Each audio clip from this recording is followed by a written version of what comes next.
The Mobile BayBears will leave the city after next year for the Huntsville area. And 2 years after that, Hank Aaron Stadium could come down. News 5 has been looking at the contract the city signed with the landowner when the stadium was built 22 years ago. Here's News 5's Peter Albrecht. The Mobile BayBears have only one more season at Hank Aaron Stadium before the team heads to the Huntsville area. And Hank Aaron Stadium might have only 3 more years before it faces a wrecking ball.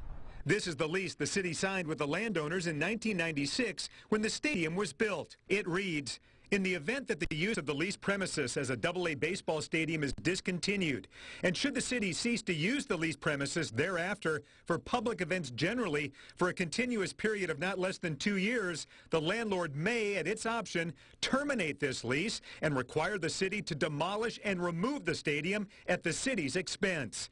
McGowan Properties owns the land and the nearby ever-expanding McGowan Park shopping complex. I don't know if they're really pushing that hard, but that is how it's written, should they choose to take it back. So we've got a 2-year window there to see what we can put in there. The stipulation in the contract has caught some at Government Plaza off guard. Okay, let's first realize that no one knew about that old contract. Councilman John Williams says had the city known about the clause, it might have made a bigger effort to keep the BayBears, despite sagging attendance. He says the city has 0 chance of attracting another affiliated minor league club. Everybody's trying to buy a team, and I'm not sure that Mobile, Alabama is in the market to buy a team at this time.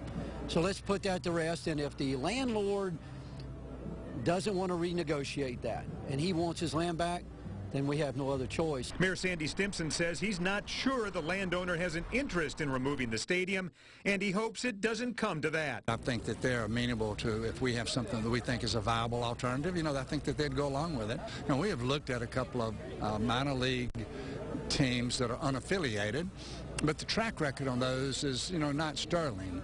And so we want to be very cautious if that's the route we go. Stimpson says the contract terms are pretty loosely defined. He says having Mobile's semi-pro soccer team at Hank Aaron Stadium or having high school sporting events there might be enough to keep the stadium from basically being repossessed and destroyed. Hank Aaron Stadium opened in 1997 as home of the BayBears. The team was sold earlier this year and announced it will relocate to Madison, Alabama for the 2020 season. Peter Albrecht, News 5.